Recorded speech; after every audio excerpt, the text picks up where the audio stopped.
there, friends. This is Sarah Sewell, the Executive Director for the Down Syndrome Association of Central Oklahoma. Welcome back to DASCO Up for Discussion. This is our official podcast, and we are so glad you're here with us today for another episode that's all about connection, inclusion, and real conversations that matter. So instead of having Robin on to talk about relationships, we decided to switch it up and finish talking about the high school years, elementary through high school. So if you haven't listened yet, our last episode was over middle school. So today we're going to be talking about high school. And I have my coworker with me, Kathy. Hi, I'm Kathy Trout, and I'm just joining again because Robin had a prior commitment, and we're gonna roll with it today. So, but before we jump in, I did want to remind everybody about the DASCO's Down Syndrome Festival and 5K that's coming up Saturday, September 27th at the Myriad Gardens in Oklahoma City. So whether you're a runner, a walker, or you just want to come cheer everyone on or come out and celebrate all of our loved ones with Down syndrome, it is such a fun day. It really is, and it's one of my favorite days of the year, and we just want you to be a part of it. You can register at dsfestivaland5k.com and help us make the biggest event so far. We need to raise $250,000 to be successful at DASCO and continue our programs and resources. So now we're going to transition to talk about high school. High school, what a fun time. It's a time filled with like new experiences. You make new friends. There's a whole lot of change. For students with Down syndrome, this can be even bigger. And I just want to say that what we're talking about today, these are Kathy and I's experiences, and some others may have different experiences with high school or the school age years, but these are just the things that we've experienced with our loved ones. But you're going from 1 to 2 teachers in middle school to 6 or more.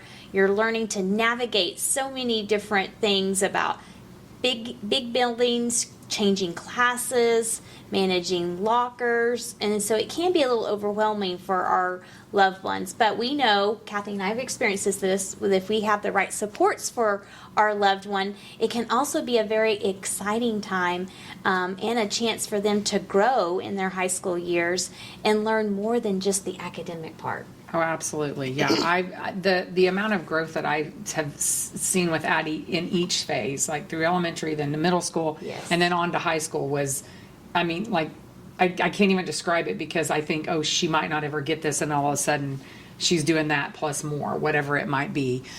So just remember some things that are important are to work with the school ahead of time. Everybody's already pretty familiar with how to do IEPs. Right.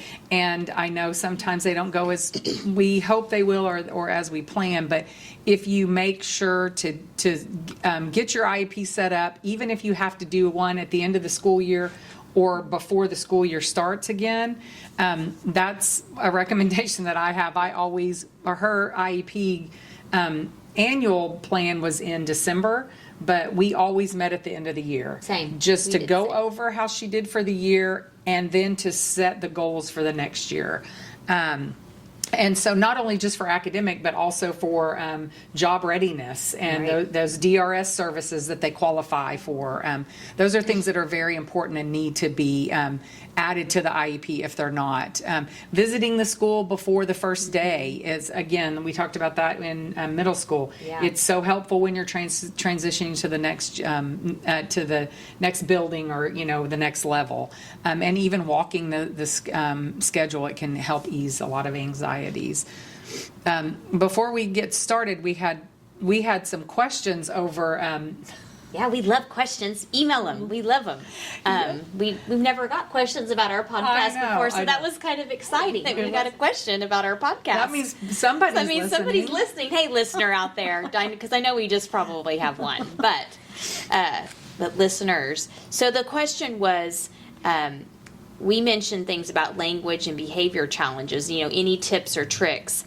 That's kind of when our loved ones start to use the word, stupid, hate. They might even start recognizing physical features about people, and they might be seeing things like saying the word naked, Or might be touching people inappropriately. Those kind of things start to happen more. They do happen more in middle school. Yeah. By the time they reach high school, they're hopefully not doing that as much. Just my experiences with this, just the redirection, just telling Kirsten, like, we don't talk like that. That's not appropriate. And when she does do that, making sure her teachers are aware, like, hey, I've noticed this behavior challenge, or she's been using these languages, and letting him address it, or he or her address it as well. Kirsten had a male teacher, that's why I said he, in middle school. And, making sure we're all on the same page. And it's kind of like the toddler years, that reinforcement constantly to redirect their behaviors. It's the same.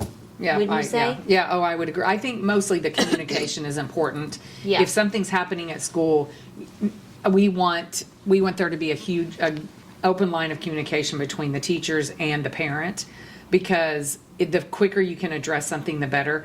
Sometimes it is better to ignore it, but usually with our kids, you need to address it and just very matter-of-factly explain why it's not appropriate or what the correct response is. Right.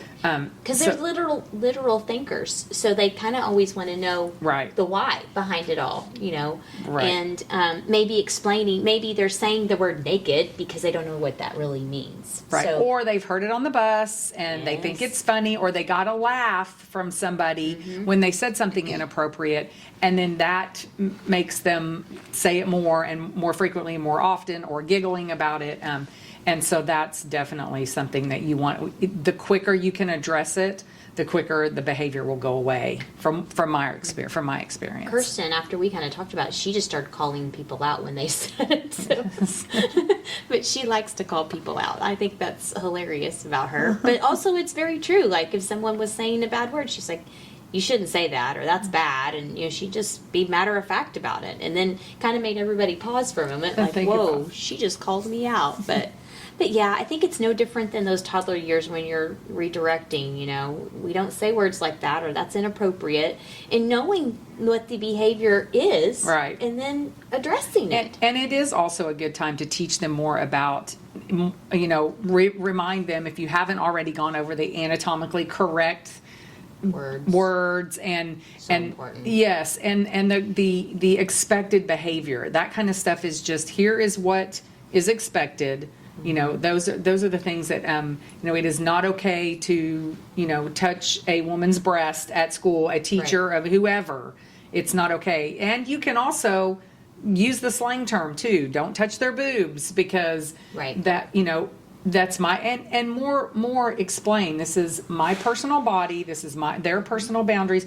Nobody should be doing that to you, and you should not be doing that to anybody else. So pretty matter-of-factly on those kind of things. And I have found with Addie, especially, if I don't overreact, one, she hears the information better, and two, she understands it better. But when I am like, oh my God, what have you just, then she gets all worried and more worried that I'm mad at her or upset with her, instead of processing what I'm trying to teach her. Right. So, and I think that goes important. with slang words too, the cussing, because they're going to hear those things. Yeah. And eventually they're going to repeat them. And that's just the world we live in. Yeah. We can't shelter them forever. Yeah. But just making them know what's appropriate, what's not in the expectation. And I think that really kind of segues us into high school expectations, because to me, that's where those get a lot higher. Would you agree? Oh, yeah, definitely. Yes. And on both ends, I feel like Addie set a lot higher expectations on herself. I remember very clearly that they wanted her to walk with wanted an aide to walk with her to her gen ed classes, and she was mortified. Oh yeah, I'm sure she and was. She was like, no. And so we made a plan. I was still a little nervous, although she wasn't. I was a little nervous, and we made a plan where the aide would walk behind her, not with her. Right. So, and that worked well, and she needed that for about a week, and then after that, Addie went to class by herself. Mm-hmm. But I also think it's very important to understand that if your kid is going to a different classroom and they need an aide to work with them, to walk with them, that's okay too. Yes. And to not not set your standards based on my kid or Sarah's kid or the gen ed kid walking down the hall. Do what's best for your own kid. So if your child needs that thing, needs somebody to walk with them, have them walk with them. But if they're ready to not have somebody walk with them, encourage that as well too. So I'm a huge believer in celebrate your kids' wins and where they are, and don't compare. I know it's hard, but don't compare to somebody else, because my best is not your best and it's not Sarah's best. So, and I think one of our parents said it, really well, meet them where they're at. Yes. And I think that's so important to remember in high school. Meet them where they're at. Because not everybody is reading at a third grade level or above that. And not everybody is doing algebra. Right. Some of them might be, but not everybody is. And so meet them where they're at. Figure out the supports so that they need them where they're at. But I want to say one thing that's so important, I think, in high school is the inclusion aspect. And the friendships. Yep. So you really got to work that. And the best thing I did for Kirsten was her being part of the varsity cheer squad. Yes, I would agree. I know Addie did swim team. Now she had to try out and go through all the things, and so did Kirsten. But that really, really helped her. Looking back, even now, because now she's bonded and connected with those teammates. And Kirsten was in FFA, so that taught her a lot of responsibilities as well, and kind of made her get outside her comfort zone of being in a barn by herself and taking care of an animal and all the responsibilities that go along with that and the prep that goes with that. So those taught her a lot of great life skills, but also connected her with friends that she would have never connected with. And I just want to point out for everybody listening, Kathy's daughter went to Edmond Memorial, big high school. Kirsten's at Noble. That's a smaller than Edmond, but still a pretty large school. Some of you out there might be in smaller school districts where, making friendships and being in that inclusional environment is not as difficult that you and I have had to go through. So, kind of do whatever is best for you based on your school district. But everybody's different based on, the large and the small. Right. Yeah. A lot of school districts have those buddy programs or peer mentoring. Yeah. A lot of the high schools, and I think I talked on this last week, was the unified sports with Special Olympics. They're moving towards that. And I think that's so much better. It is. Because then it allows our kids with disabilities to participate in activities that they want to participate in. But then it also doesn't take away the integrity of the tryout and if a child is able to do it, they should be able to do it and they should be included in it. But if it becomes a problem or an issue, there are other avenues and there are other things that we should explore and that are just as beneficial and some, if not more, beneficial, that we should reach out to and look into and make sure that our kids are getting that. One thing I just want to add in there is Kirsten doesn't realize she has Down syndrome. She does, but she doesn't. I was going to say Addie totally does. But she really doesn't. That's not like her, on her back, like, oh my gosh, I'm the kid with Down syndrome. Yeah. And so everybody at school knows she's the kid with Down syndrome. But in her world, she's just Kirsten, and she's wanting to show her sheep, and she's wanting to be in the pyramid, and she's wanting to be on the football field, and all the things.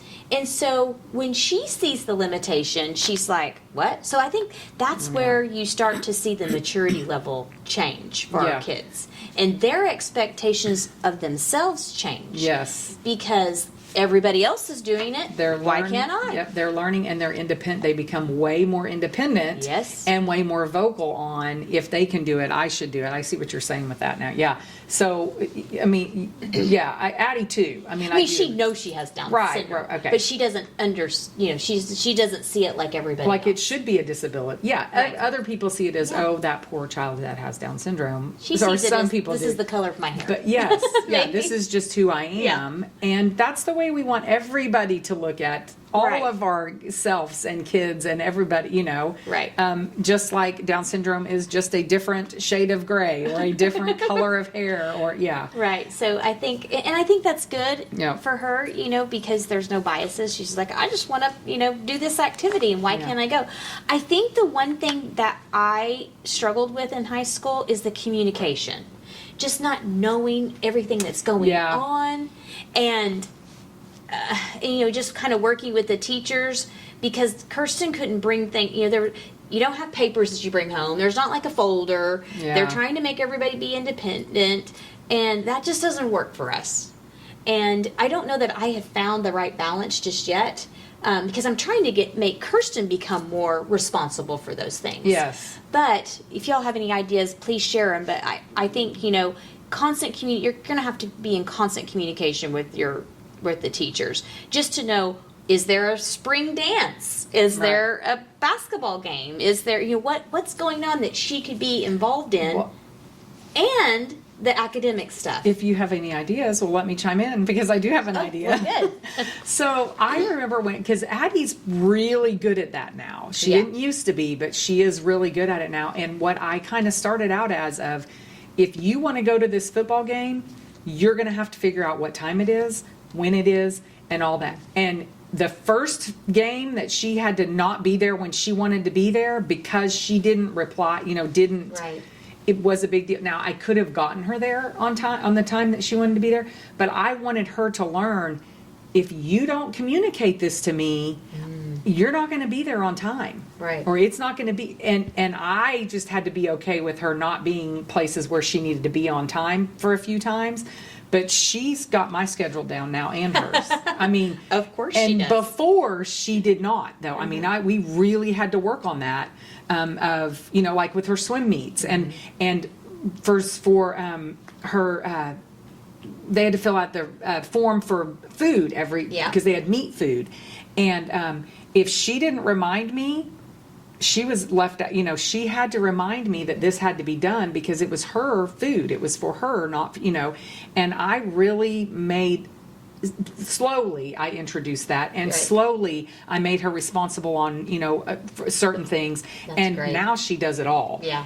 But there was a time that it took a while. So my recommendation is start real slow and take one thing. You're responsible for telling me X, Y, and Z, just cheer or just, what time lunch is or whatever, and then move from there. And that may help. I don't know. It helped us So there were tremendously. a couple of incidents where, so the ag teacher and I kind of have a great relationship, and he would send things with Kirsten that, like, if we had to nominate the animals or whatever the list was, but then he would follow up and send me a text Yeah, and that's say, nice. If you can hey, get a I teacher have that would sent do this that. home with Kirsten, just FYI. And Kirsten usually was pretty good about, hey, Mr. Linhart needs this, and she'd have it right out of her backpack. But then there were times that she'd forget, especially if it was a busy night and we didn't get home until late. So understandably so, but I really appreciated that he would always follow up with a text or an email saying, hey, I've Yeah. sent this packet home and I need it back by X time.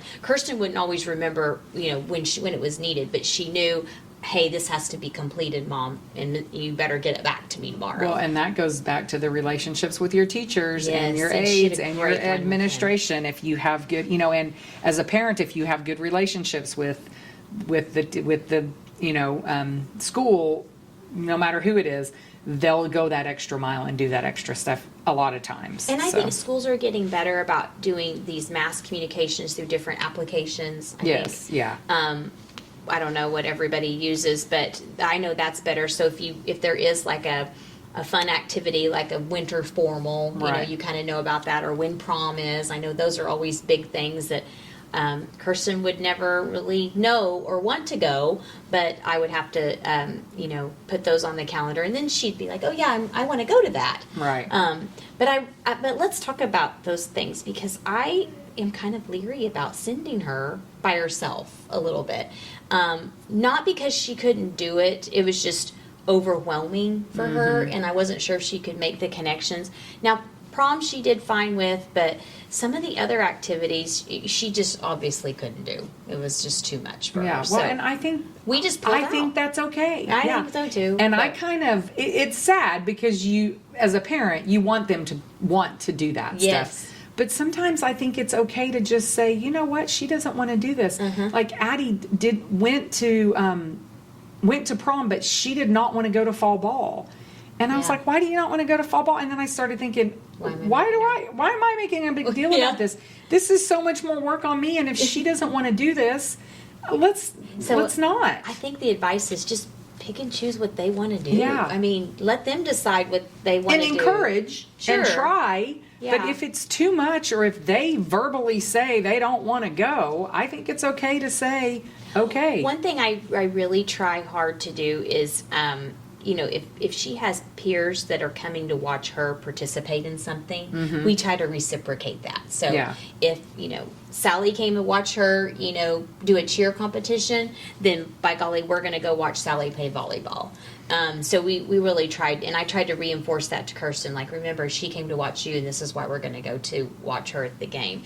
And those things mean a lot. Well, I think and it build means a that lot, and it relationship. teaches how to develop Yes. relationships, and how to relationships are given, and that helps them overall become more independent, in my opinion. I think and, so. And through school, through those, them having to do those extra things, those walk by themselves, or navigate classrooms, or go to lunch and sit with their typical peers if they want to. Addie, we went round and round about that with her. They wanted them to all the special needs kids to sit together because it was easier to make sure everybody was safe. And my view on that is, Addie is not always going to be in a controlled setting like that. I want to make sure she has the tools to keep herself safe. And so that's why I really pushed for her to, if she wanted to sit with the special needs kids or whoever, she could sit with whoever It's a she choice. wanted. Let it be a choice. Yes, and so we did have to go back and forth with that. We had an aide trying to get her to move back over, and Addie's like, no, my mom told me that I don't have to move. And then she made her move. Oh, and then the no. next day I said, Addie, when she's telling you to do that, you call me. Yeah. And so Addie called me, which is going to be an issue for this next year because there's a new policy out that there. But I think for our the kids, phone. you can put it in their IEPs and make sure if you feel like that needs to be Yeah. in their IEPs, make sure that is in their IEP, that they To need have their the cell phones phone for with the new safety, law. for communication, Some for would use it for schoolwork, for math, diabetes, health yes, issues, all that so- stuff would need to be in their IEPs or their Absolutely. 504s, whatever. But yeah, it's a huge time of growth, and I really see. I see that in Addie. Like, I saw her becoming way more independent, like getting to classes, doing her homework. She would come home and do her homework on her own, which she had never done before, And then if she needed help, she'd come get me. Because that's what everybody else is doing. So, yeah. So let's Yeah. talk a little bit about academics. What kind of classes did Addie take? Well, she did math and English in the special ed classroom always. Well, not always. From about middle school up. Yeah. And for her, she needed that. Right. She needed the extra time. She needed the extra explanation. She needed that. She also needed a break from some of the gen ed classes that she did, regular science and social studies, and always did all of her electives out into the gen ed population. But she also needed a little bit of a break, and that was kind of also a break for her. Yeah. She could come back into that room and, process and, yeah. That's kind of how Kirsten was too. Yeah. She loved going to ag class, and she got to walk across, because it was in a separate building, so she got to walk across the street. Yeah. And they just modified things for her, which was great. She might not be learning all about the reproductive system of a cow, but she's learning parts of the cow. Right. When they were learning agricultural-based things or plant-based things. So there's always creative ways Yes. to modify curriculum. Yeah. And ChatGPT, I'm not going to lie, Yeah. is pretty good at that. It really is. And I know a big pushback has been, we're not going to accommodate I mean, we're not going to modify the curriculum, and we're not asking for modifications. We're asking for, Yeah. wait, we're not asking for for it to be modified. We're asking for accommodations. Correct. And so if she might not be learning every single step of the reproductive system or whatever, but the goal is she's learning what reproduction is, you know, and so you just gear the curriculum around that, Right. not around, you know, her doing less or whatever. She might not get every concept of it, but she's still learning the concept of And she what might, like Kirsten would pull little things out of different things. Right. Like she learned all about the presidents, but there was one that she honed in on and was telling us all about it at home. And so they kind of fixate on certain things that, Right. you know, interest them, just like anyone Yeah. else. But we kind of did the same thing. You know, she spent, you know, about a quarter of her time in the classroom for reading and math, and then she was out and about, and of course had lunch with her peers and so on and so forth. But overall, the scheduling was not a big deal for me. Yeah. I felt that everybody kind of worked together on that, and we just kind of, again, met Kirsten where she's at. The one thing, you know, the struggle with her has been getting her to read, and it just hasn't clicked. And Kirsten loves Harry Potter, like loves everything about Harry Potter. So there are Harry Potter modified books, and I just went ahead and bought them for her. The school was willing to do that, but I was like, it was $12, I think, or something. So that was one great thing that just got her engaged in reading, learning Yeah. about the stories, but it really kind of helped with the comprehension part. She could recite all the things that happened in the story. So that was just one way that we kind of tried to get her more engaged in reading and excited about it. Yeah. And then she'd reenact it, and now she's all things, you know, Harry Potter. But I know these last few years we've kind of shifted into work transition. Yes. And for those that you don't know, that can start at age 14. So it doesn't matter what grade level your child is in, but 14 is when you need to be talking about work transition. And we have kind of created this transition program at Noble, and Kirsten's worked at the concession stand at the school. A lot of life lessons there, like you can't eat the honey buns while you're working. Yeah. You don't get a Dr. Pepper every day. Or you have to pay for it. You've got to Yeah. pay for this stuff, and you cannot bring home tubs of cotton candy. Yeah. So, still working on some of those, Yeah. but I think her working in the concession stand really helped with communication. Huh. She's great at money, so she was able to be like, that's a $10 bill, that's a $5 bill, and that's been really beneficial to her. And now I think they're going to throw in a POS system, so her to take card. But for right now, it was just working in the concession stand, and then they were going to the coffee shop and just volunteering there. So, and that was off-site.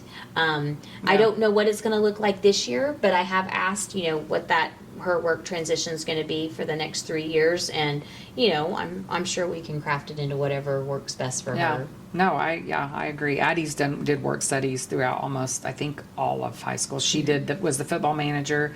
She did, I think she was that for 2 years. And then she did Office Aid, so maybe she did it for 3 years. And she learned all kinds of skills from that, you Yeah. know. And most specifically, I think her love for football. I mean, she's always loved football, but she, you know, wants to do everything that can be, you know, related to football. So she loves it, and she loves going to watch the games, and loves being a super fan and all the things. But I think what I really hope everybody understands is that I think you're going to see a huge growth during high school, and Yes. and independency will come. You just don't get discouraged when it doesn't happen all at once, because it's not going to happen overnight. It's a process, and it's about the consistency of the parent, in my opinion, to keep doing the same thing, and don't give up just because something might be hard. to help your kids learn that this step might be hard, but you can do hard things. We can get through this. And then they don't have to do it the next year. Right. And you can Let's try explain it. to them, yeah, you did this for this semester and we're going to switch to something else, but you completed it. You didn't give up. Because if we don't teach that, then they're going to learn how it's okay to just give up whenever it gets hard or rough or whatever. And I think just switching things up is really important. Yeah. Like, No, like yeah, the it is. same things. I agree. That helps our individuals with change and, Yeah. and when things come their way. And I would just say, look for the opportunities. All of our kids can participate in extracurricular activities. Band, sports, drama, Right. theater, Yeah. whatever. And they excel in those types of things. So get them involved. Write it in their IEP. Ask questions. Work with the teacher. Find out what they can offer them. What are the things that you guys do? Maybe you don't know, and you think, oh well, Kirsten or Addie can do that, or whoever my kid can do this. I've just never even considered this as part of this program. Yeah. So, And, I think that's important. And I think look for those teachers that that can really connect with your kids. Yeah. You don't want to throw them in a math class where they're not going to connect with that teacher. So Right. find the teachers Or that they're they not can- willing to make some extra help, do a Right. little bit of extra help or whatever. Yeah. So I think they're really key elements. But if Yeah. just to wrap it up, if I could just say, communication is key. Getting involved is extremely important, and then just making sure your loved ones getting to make those choices. That's what we want. We want them to be independent and start, having their feeders out there. Like, what am I going to do? Right. And Like, and they're make testing sure the waters. The vocational programs. Make Yeah. sure you get involved in DRS to find out if your kid will be able to work someday or maybe not. And that's okay too. Maybe they're going to volunteer, or maybe they're going to join, be at a day program that meets their needs. Right. It doesn't matter what, we just want every one of our kids, we want them to have the opportunity to improve and to try these things. And so I do think high school is a great place to do that. I Yep. do think that they'll learn a lot, but you have to still, again, be an active probably more participant so. in Because there's a lot of moving parts. yeah, there are a lot of moving parts. But I do think that that DRS portion is very important, and if you haven't done it, or one of our board members is the director of DRS, We'll have her on the she is podcast. very willing to talk or explain anything that any services that they have. Ask your school; they should all know, and if they don't, call us, and we can help you navigate through some of that. So those are just some of the things that we've seen that we think is important. And I will just say, high school's really fun. It is, yeah, it is fun. Just Make to it fun, see yeah. them, interact and engage and be a part of all of that, you make it fun for them, because those are memories that they're going to have for a lifetime. Yep. And that's kind of the game plan I went in with Kirsten, is we're going to make this fun Yep. and engaging, and get everything out of it that we can. Right. And that's kind of what we did. And remember, this isn't about you as the parent. Like, if I had chosen, Addie would not have done swim. I've never been a swimmer. I don't know anything about swim. I do now, but I hadn't. She loved the sport. She was good at the sport. So I had to learn about it. Yeah. If I had the choice, Addie probably would not have gone to college, because I didn't see it as something necessary. Addie wants to go to college. So I'm letting her lead the way. I'm letting her do the things that she wants to do. You might have to push them in some ways, or encourage them in some ways, but I think you'll get a better response from your kid, your loved one, if you let them lead the way. And you let them, Kirsten loved cheer. And if you see their successes. Yes. Like, it's so great. I mean, do you think I want to be shearing sheep in 100-degree weather? No, thank you. But this is what she wants to do, and we do it. And again, they can do hard things, and we can do hard things. So we're kind of in this together, but just to see her flourish and grow and be an active participant has been an amazing experience. Yep, I agree. Same. So, I guess we're going to wrap this up, and don't forget, this is where advocacy really kind of hits the road, and we would love to hear from you, and send us your questions. We know that there's a lot of challenges, but so many opportunities to grow and connect and celebrate all of the amazing things that our teens do. And speaking of celebrations, Yeah. don't forget our 5K Down Syndrome Festival and 5K is coming up. So what was September 27th? Yes, Saturday. It's at the Myriad Gardens. There's going to be music, fun, all kinds of vendors. And of course, there's a 5K. There's a 1 mile fun run Yeah, and you can register for that. a awareness walk. So any of that, you can participate in any of it, all of it, whatever you think you want to do. If you haven't signed up a family team, go ahead and sign your family Yes. team up, please. And we'll be unveiling our t-shirts soon. So stay tuned to our social media for that. And they're super cute this year, I have to say. But register now at dsfestivaland5k.com and really be a part of something special within our community here in Oklahoma. You really don't want to miss it. So thanks for listening to DASCO Up for Discussion. Make sure you're following us on social media at DSACO_org on Instagram and DSA Central Oklahoma on Facebook to stay updated for all the ways you can get involved and support our amazing community. We will see you next time. And until then, keep advocating, keep connecting, and keep believing in what is possible for our loved one and your loved one. Bye, everyone. Thank you. Bye.